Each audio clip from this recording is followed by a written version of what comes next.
Et nous, combien avons-nous reçu de talents? Et est-ce qu'on a fait des talents que le Seigneur nous a donnés? Alors, bien sûr, on peut faire des grands projets sur la comète, on peut dire, moi je suis un grand, je suis bon, je suis fort, mais si le ciel nous a pas donné les talents pour le faire, nous ne sommes rien. Nous sommes comme celui qui a fait un trou dans la terre et qui a mis le talent en attendant que les jours passent. Ce qu'il faut, c'est surtout savoir se mettre nu devant soi-même et dire, Seigneur, me voici, que voulez-vous que je fasse? Il est très simple. Dieu nous donne des talents. Pour être prêtre, pour être évêque, pour être frère, pour être religieuse, pour être l'abbesse. À chacun, Dieu nous donne des talents. Dio nous dà dei talenti per avere, pour compiere la sua grazia. Se non abbiamo la forza di dire, Signore, cosa vuoi che io faccia per te? Perdiamo tutti, on perd tout. Par exemple, quelqu'un qui veut être prêtre, il pense qu'il sera un bon prêtre, le Seigneur n'y a pas donné de talent, eh bien, il ne pourra jamais être prêtre. Même si, par hasard, il tombe sur un évêque qui lui donne l'ordination sacerdotale, eh bien, il ne sera pas prêtre, parce qu'il n'a pas reçu les talents du Seigneur. Si nous n'avons pas reçu la grâce pour accomplir ce que nous devons accomplir, on n'est rien. On peut être même le pape, on voit à l'heure actuelle, celui qui nous gouverne au sein de l'Église, ah oui, il est pape. C'est un homme en blanc. Il est assis sur le trône et ça s'arrête là. Parce qu'il n'a pas la grâce pour faire ce qu'il doit faire. À tel point qu'il fait tout et n'importe quoi. Et c'est là que rentre cet évangile. On reçoit des talents pour faire une chose.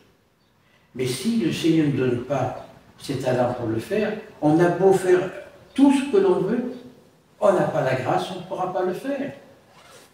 On pourra être élu par tous les cardinaux de la terre, par tout ce qui est exact comme pape, mais on n'a pas reçu la grâce pour cela, et on se trompe. C'est pas plus compliqué que ça. Seulement, si on a l'humilité et la confiance, Dieu nous donne ce qu'il faut faire quand on doit le faire. Et tout le monde actuel est dirigé par un amas d'orgueil. Moi je suis, moi je veux, moi je suis grand, je suis fort, je suis... Mais aux yeux de Dieu, qu'est-ce que nous sommes? Annanzi agli occhi di Dio, chi siamo? Poche cose. Anche se noi ci sentiamo grandi, molto forti, usciamo con la capamania, con il succhetto e tutto quel male lì, se Dio ha tolto la grazia, facciamo quello che ci vuole, non facciamo niente. È tutto lì la questione. Si on n'est pas capable de vivre dans l'humilité, de dire Seigneur, me voici, j'accepte tout pour l'amour de vous, on a tout fou. La cosa è semplice, se siamo capaci di dire Signore sono qui, non sono niente, ho bisogno di lei per andare più avanti. E Dio dà la grazia per andare avanti. Però, e soltanto l'ho detto molte volte, abbiamo nel Vangelo un esempio meraviglioso. Quei due uomini che vanno in Tempio di Gerusalemme. Uno rientra, io sono buono, sono forte, sono danno il soldi alla Chiesa. Dio dice, ma quello lì, via, è già ricompensato. L'altro, piccolo, Signore pietà, io sono un peccatore, mi metto sulle tue opere. E Dio dà la grazia per andare avanti. Ha tolto tutta la grazia il primo e la dà al secondo. Et quelle chose vogliamo fare noi? Qu'est-ce qu'on veut faire? Est-ce qu'on veut être dans la grâce du Seigneur ou non? Est-ce qu'on veut entendre dire, viens les bénis de mon Père, je te donnerai davantage de ce que je t'ai donné jusqu'à présent? Ou, comme l'autre, on lui a dit, tu n'as pas été capable de faire fructifier ce talent que je t'ai donné, je te dis, je ne te reconnais pas. Et Dieu nous laisse libres. C'est ça la merveille des enfants de Dieu. Nous sommes des hommes libres, nous sommes des femmes libres. Dieu nous donne ce qu'il veut nous donner quand on en a besoin. Mais quand on essaie de prendre les choses à l'encontre même de Dieu, il nous enlève sa grâce. Et là, on se fracasse le crâne contre les murs. Alors, en cette fête de Saint Grégorio, Prions, prions pour que le Seigneur donne la grâce et nous fasse comprendre véritablement qui nous sommes auprès de lui. Pour qu'il nous fasse vraiment comprendre qui nous sommes dans son cœur. Preghiamo oggi San Gregorio che Dio infusa nel nostro cuore la volontà di le seguire, ma di capire veramente quello che noi facciamo. Sapere dire, Signore, sono qui, io voglio ti servire, però non c'ho niente. Dammi la forza per andare avanti nel suo amore. E Dio la dà la forza. Se semplicemente che la chiamiamo, se semplicemente diciamo, Signore, ho bisogno di lei, Signore, ho bisogno di lei per andare avanti. Non siamo capaci di fare questo. Se preghiamo per il grande forte e facciamo niente.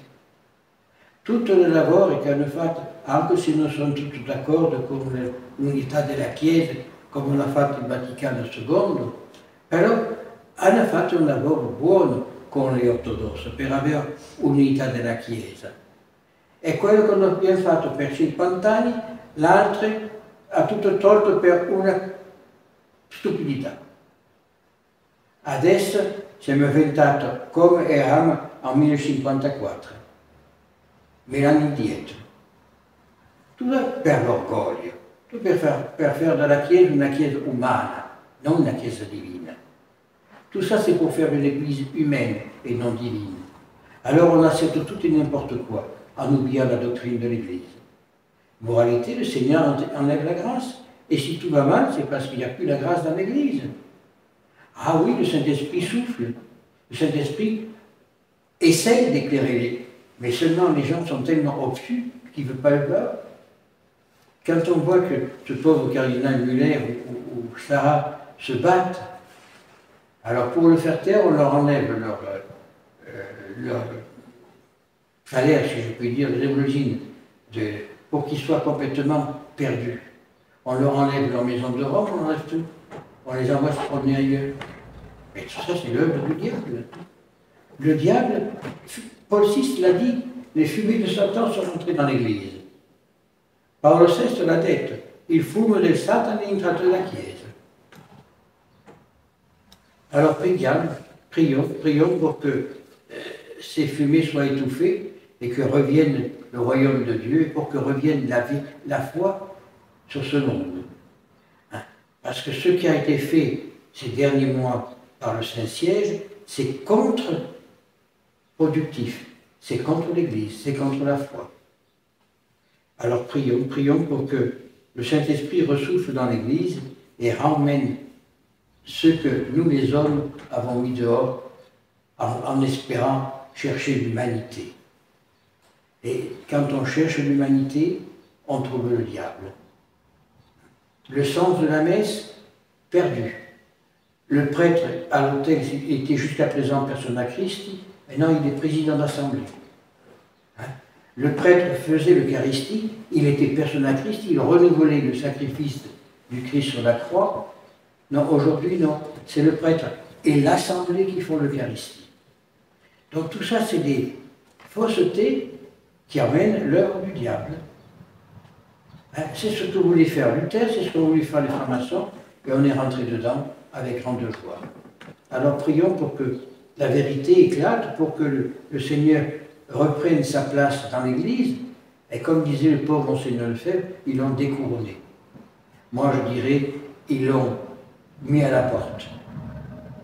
Alors prions pour que le Seigneur reprenne sa place dans le cœur des hommes et dans le cœur de l'Église, ainsi soit-il.